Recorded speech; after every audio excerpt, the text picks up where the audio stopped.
time for Studio B with Jay Smack. Local and regional music out of Richmond. Over 24 years supporting local music. Hi, and welcome back to another edition of Studio B, all local and regional music. My name is Jay Smack, and this show has been on for over 24 years, as Gravel Throat just mentioned.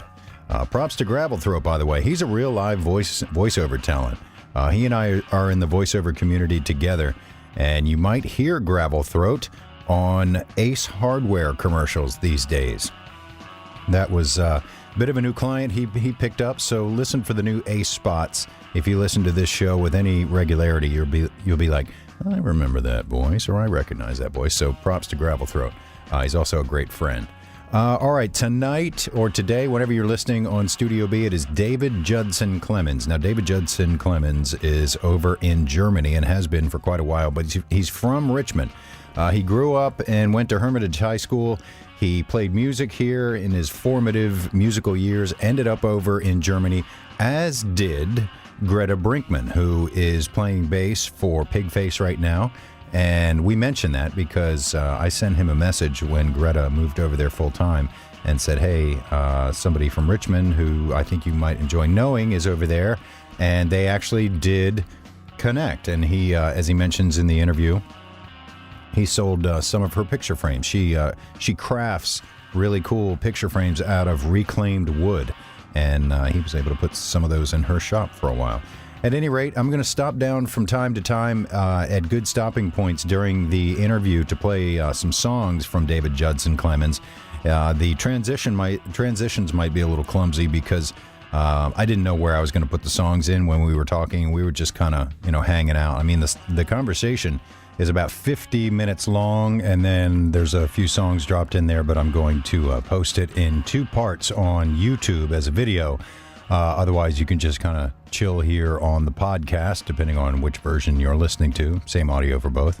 You can jump around if you like. I will put the songs and the times of when those songs are played during the show in the show notes, which you can find at StudioBRVA.com. So let's do a song from David Judson Clemmons' brand new record, which is called Tribe and Throne.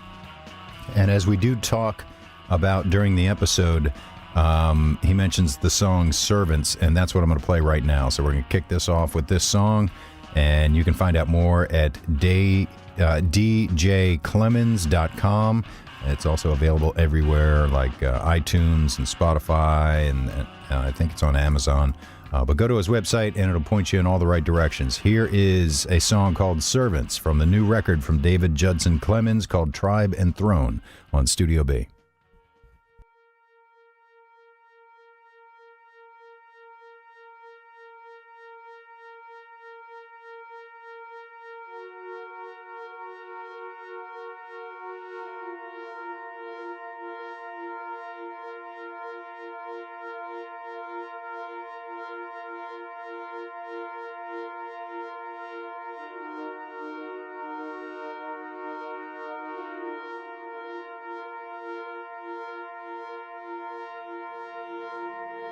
Bring me your lost, bring your weak, bring your beaten down.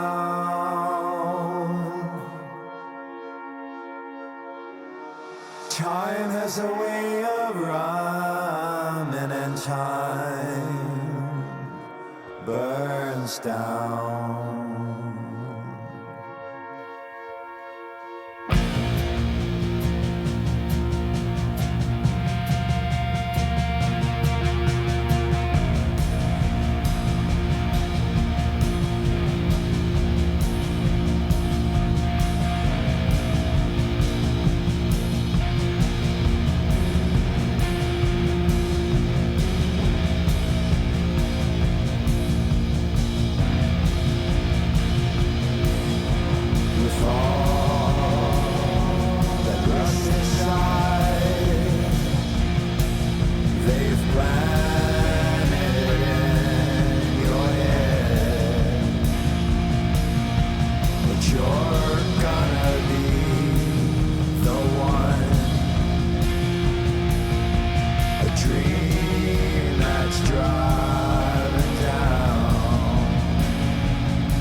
Life has a way of running by,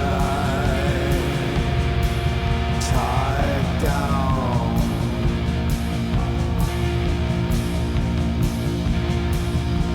You treat the sun and try it or die. Cold alone.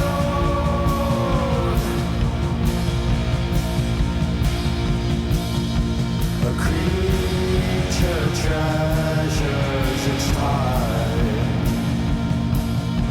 The smile draws a line.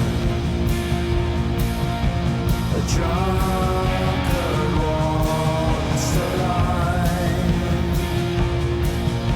I've learned to read your kind. I've been dealing demons. There's no other way.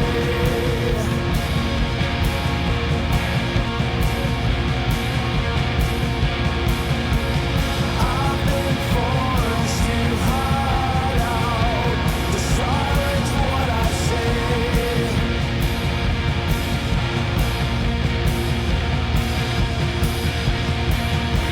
The need of release is the need for love.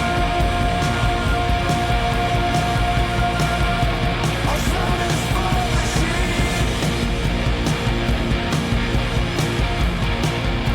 I'll satisfy the sheep.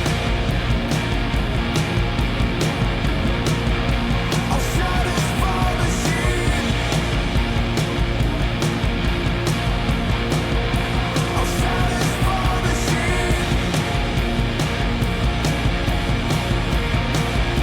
I'll satisfy the sheep. I'll satisfy the sheep. I'll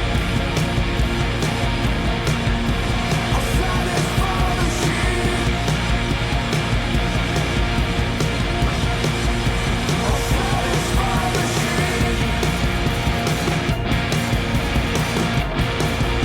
I'll satisfy the sheep. I'll satisfy the sheep. I'll satisfy the sheep.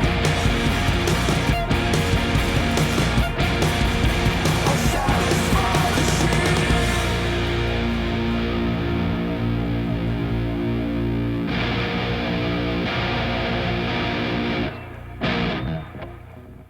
That song is called Servants, and it's from the new record from David Judson Clemmons called Tribe and Throne, available everywhere. And now, my conversation sort of in progress. It was very casual, as you can tell, and as I mentioned in the open, it's in two parts. Each part is about a half an hour with songs and stuff dropped in. So here it is, my conversation with David Judson Clemmons on Studio B. I wanted to show you this. Can you see that? Oh my God, peaches. You know they're gone, right? I'm sure, yeah. But I mean, I got that in the day, man, in the late 70s.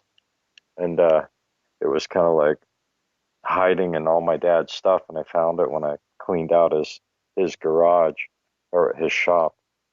And I thought, damn, I thought that was long gone. But it was still there. It has all the BG's 45s and stuff still in it. Probably a gold mine. Any 8-tracks in there? No, actually, I was telling my wife yesterday about quad 8-tracks, right? Because my uncle had a Lincoln Continental, and he had a quad 8-track tape player in there, and I can remember him playing the Carpenters and quad in the Lincoln Continental, and I can remember how good that sounded, even as a little kid, you know. Of course, him talking it up the whole time. It's a fine system, you know. Uncle Joe. That's how they talk. That's right. And, yeah, but I think I never really had any. It's like a teeny little bit too young, I think. Just out of that. I'm 53. How old are you, Jay? 51. So you're a couple years younger than I am, and so your show has been going for what, 25 years or something? 25 years. And I believe it's in the 25th, or it's in the 24th year. So as of September, it will be 25 years proper. That's amazing, man. I mean, I have an antique shop that I'm just closing down, actually, and I'm kind of moving home, and I'm just going to continue to do the same thing. But I have that going for almost 12 years, and for me, that feels like an eternity. Now, I never did anything that long. What do you mean when you say you're moving home? Yeah, well, not moving home to Virginia. I mean, moving it. I have a shop in Berlin, right? A store, like storefront with people come in, shop. And then I've got a house with my family. We live kind of in the north of Berlin, out of sight of Berlin a little bit. It's about an hour north of the heart of Berlin. And then with the virus thing, it's like, I'm sure the question would come, but it's like right away I thought, okay, I have to, throw all the heavy stuff out of the boat or whatever really quickly. And so I very quickly came up with the plan that I'd been kicking around forever and kind of gave notice, and then building a big one of those finished wood houses. I don't know if you guys have those in the States like we have here, but they have some pretty cool house that you can buy. This is 5 meters by 5 meters.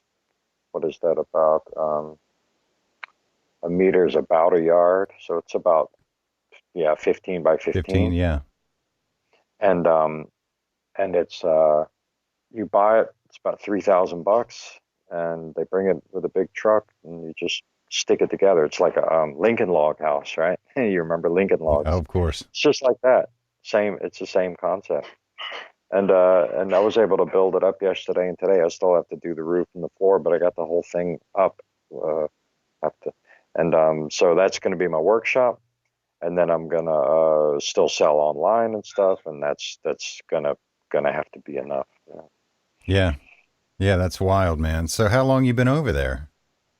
Since living here since 2000, and in between I spent about 14, 15 years in Los Angeles. So I left. Unfortunately, I haven't lived in Richmond in a really long time. I moved away from there in '86. But I, right after high school, Hermitage High School, and then left with my friend Steve Cordery, also went to Hermitage High. And he's a Judd bass player on most of the albums. And then I went out there. My mom and sister were out there. And then I went out there and slept on my sister's floor for 3 months, and then kind of got my shit together. And life really did a lot of stuff really happened out there. But then I moved over to Berlin in 2000. And since then I've been here. And what took you over there? Well, I'd been coming over a lot on tour and met a lot of people over here, and just kind of like every one thing fell into the next. It was kind of halfway mixed in with a relationship that turned into my first wife, but that was kind of like a foggy phase in my life. I'm in a good phase of my life now. I have my proper wife, my final. She's in the kitchen going, oh. Yeah, she's within earshot. So You want to say, come over here and say hello to my wife? You have to. That's what we do these days. Let me make my way over there. Hi. Hey. And that's Jay Smack. He's been doing this. I know that you were on B104, but I don't know what the exact station is, if it's changed or not. It's actually a podcast now. Oh, okay. But he's been doing this for 25 years. Yep. And heard of you. And yeah, out of all the radio play I get in Virginia, yeah. You're definitely one of them. You say, no, You're the only one. Well, I do another one on Richmond has an independent station now. I guess they've been around for almost 20 years or so. I should know. The fund drive is going on now. So there's another one over there that I get to do. So it's the podcast. And I say the only difference is the podcast has much more swearing on it. Cool. Yeah. Cool. Yeah, and the other one is a local. That's the local show that you've been doing. That's what I think I'm so in awe of, because just like I have a little bit of a bad mood because of this great album that I just finished, and then I got one guy that one contact that always was writing quite positive about the Judge stuff and all that, sent me a message back that he doesn't like long songs and waiting around for stuff. While the song is on, what's he waiting around for? Yeah, and exactly, and that's like relax. And but what he said, which is like a kind of a criticism, but I find it kind of funny. He said he doesn't like the moody mood. And I never heard anybody say that before, the moody mood. The moody mood like, of the songs of the new record. It's a moody mood. And I think maybe I'll take that for my press kit, actually. The moody mood. It's kind of redundant and very meta. Yeah, moody mood music. And it's really funny, and he said he's too impatient for long songs. And I'm like, yeah, okay, I understand. So he wants pop rock songs, and I guess that I'm kind of realizing right at this moment that I don't do pop rock anymore, and that's just kind of like the thing I was kind of segueing into was just that you've been doing this for 25 years and you seem to be in it for the right reason. And some people, I really wonder why they're doing it, because they're kind of fickle, and they seem like they claim to be like, he works for a magazine called Visions, right? But he's looking for short pop songs. I mean, there's no vision in that. You don't need immediate gratification. I love a good pop song, but I really like the moody mood stuff. I love concept albums and prog rock, and stuff that I guess could be deemed annoying, but I consider worthy of investment. That's what I told my wife too, because she's like, "Well, the songs are long." I'm like, "Yeah." It's like one person says, "Yeah, but the songs are long." I'm like, "Yeah, damn right they're long." Yeah. Like a perspective thing, and I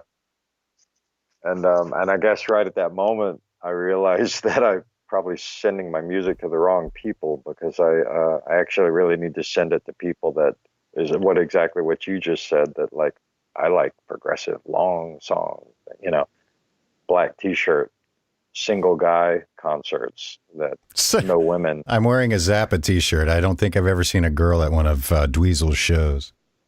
It's a black baby Dweezil Zappa shirt. Yeah. Exactly.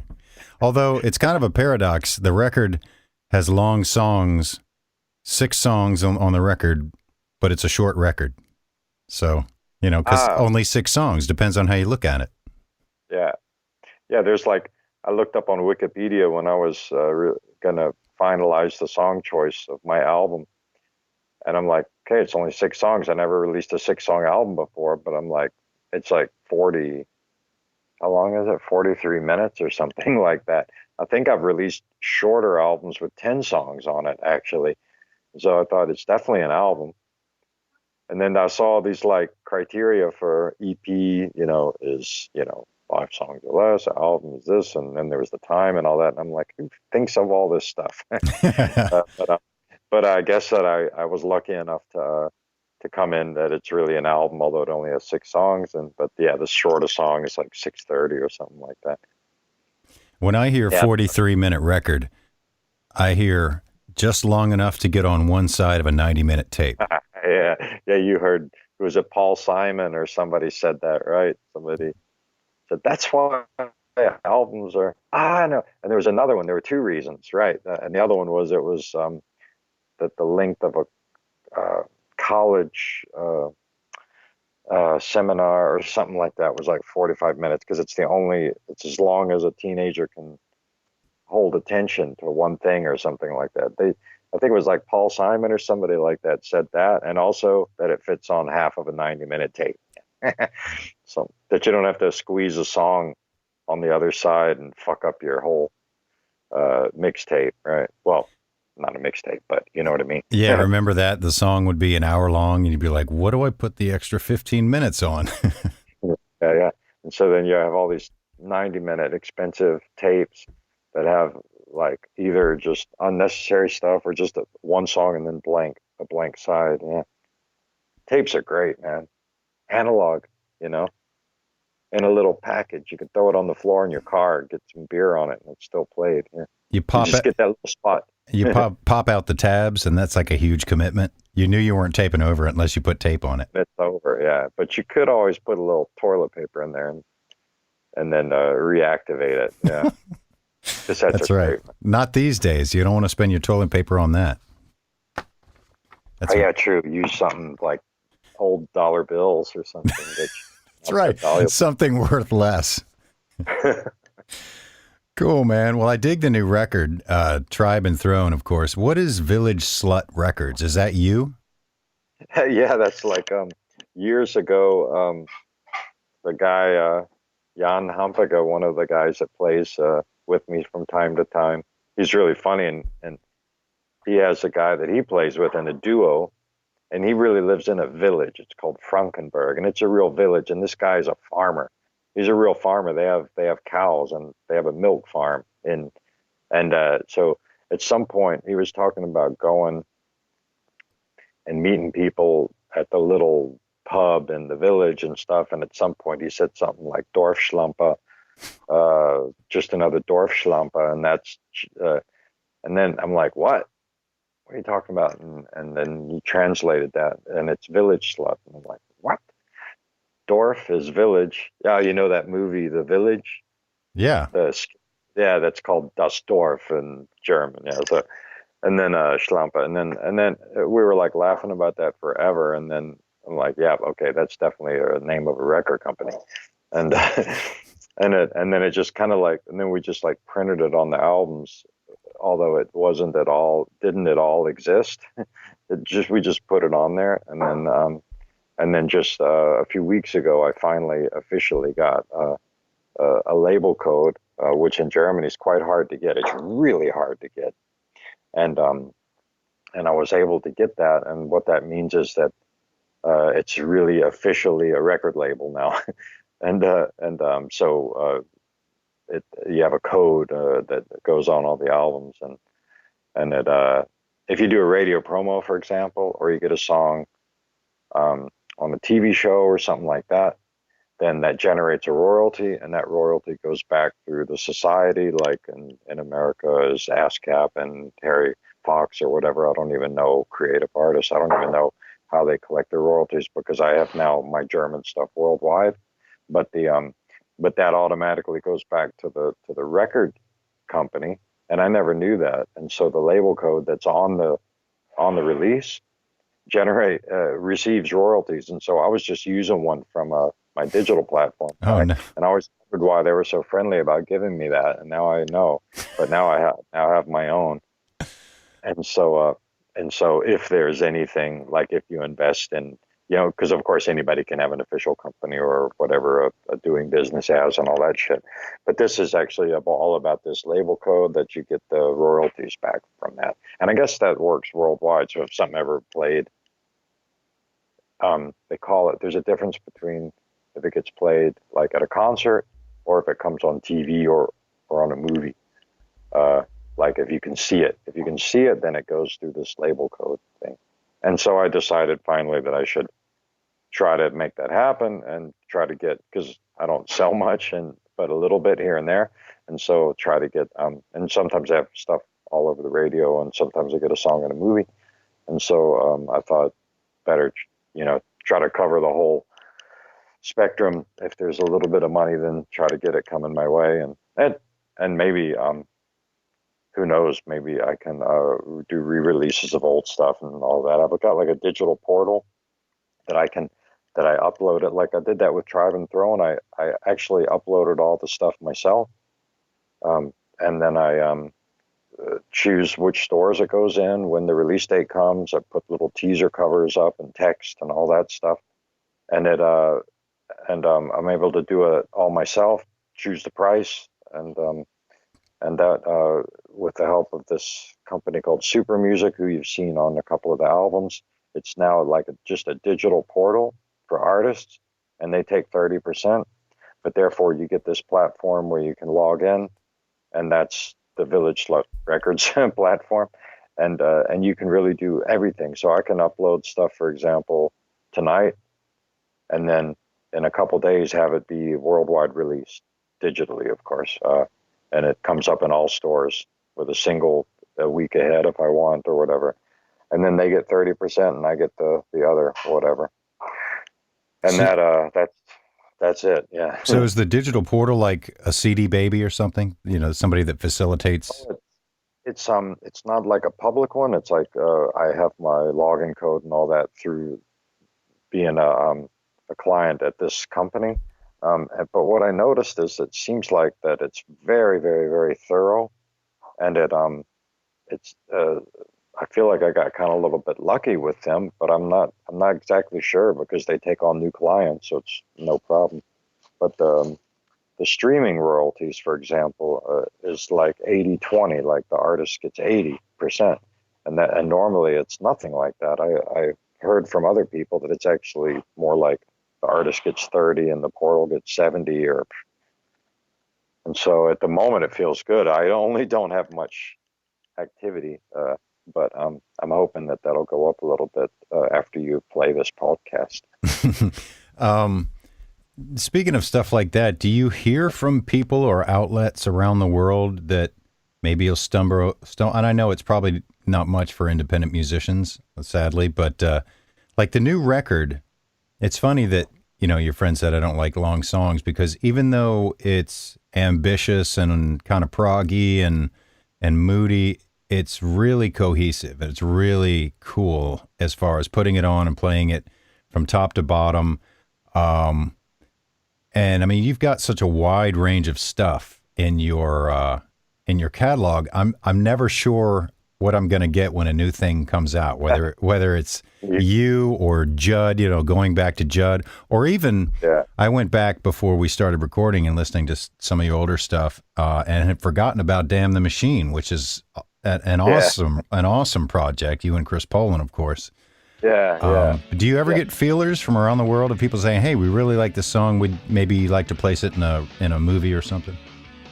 Not really, because I guess that there's that like luck thing. Like what I do get is I get like pretty regularly, like every couple weeks or something like that, I'll get an email from maybe an old fan, a Damn the Machine fan, or somebody that's been following me or something that I don't know of, because I don't have that many fans I personally know and all of that.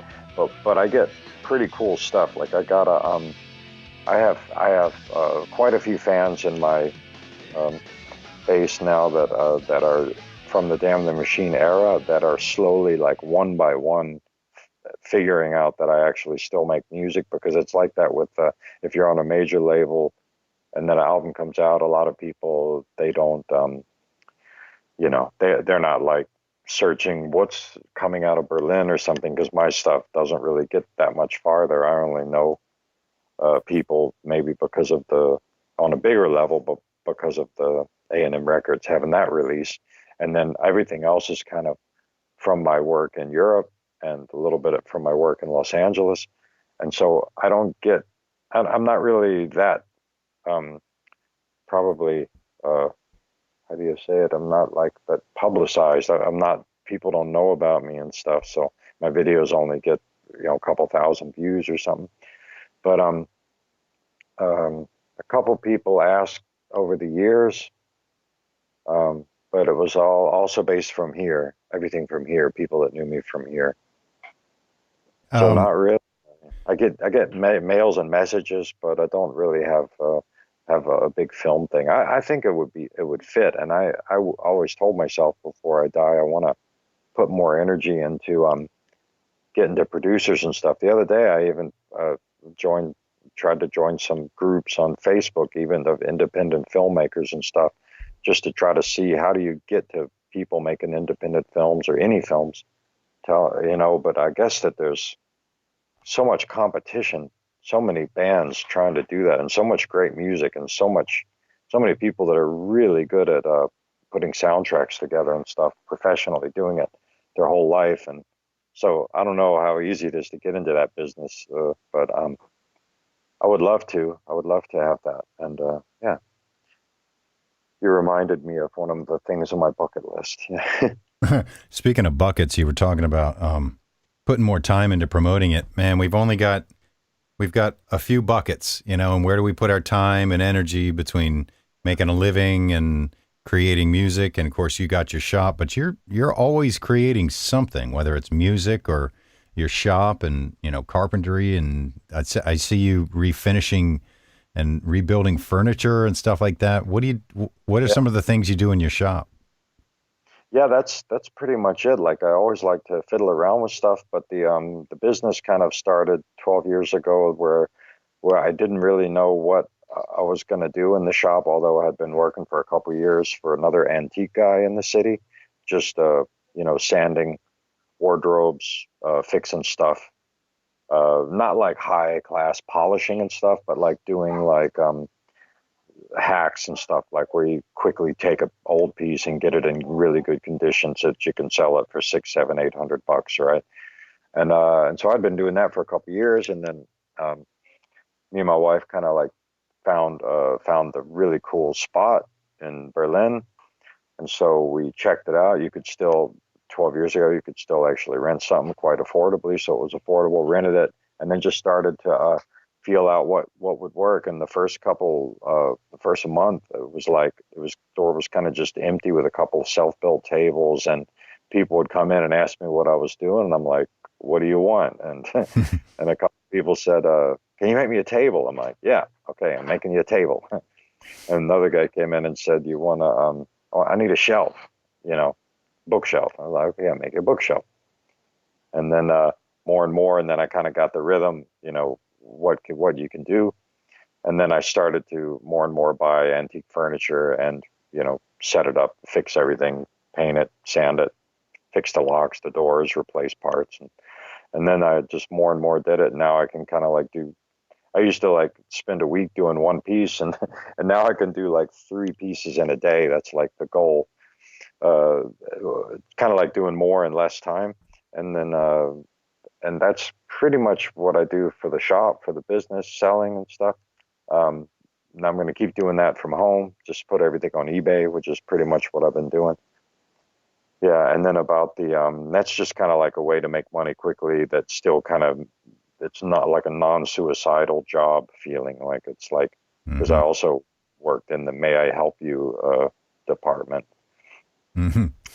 And in the warehouse, and customer service, getting good at being a customer service agent for an office supply company or something, and like starting to feel your feet in the quicksand. I don't know, it's like I can always go in and morph, and kind of like a chameleon. I can get into different things, and now that I've been out of that for so long, I really don't want to ever fall back into that. And so I'm really trying to just be flexible and make ends meet, and excel, not just to pay the bills, but kind of excel above it. We were able to build and buy a house here based on my wife, a friend, and my work. So kind of all 3 of those had to happen, but we were able to do it. Spoken like a true artist / musician. When you're driven to make music, you just have to do it. You don't have a lot to say in the matter. Let's do another song by David Judson Clemmons. This one is a little bit older, and then we will join the conversation back in progress. This tune from David Judson Clemmons is a few years older, and it's called Cherokee. Up next on Studio B.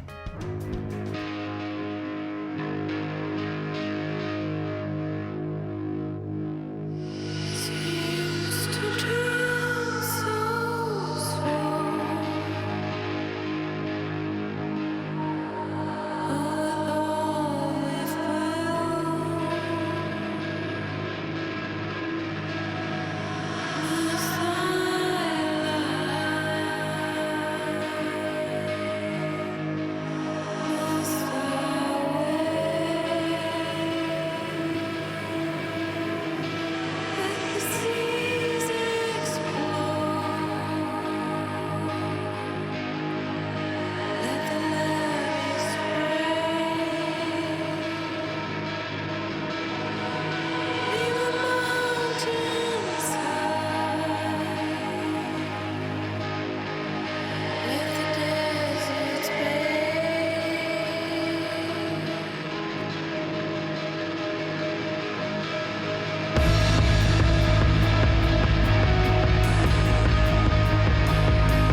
That tune was called Cherokee from David Judson Clemmons.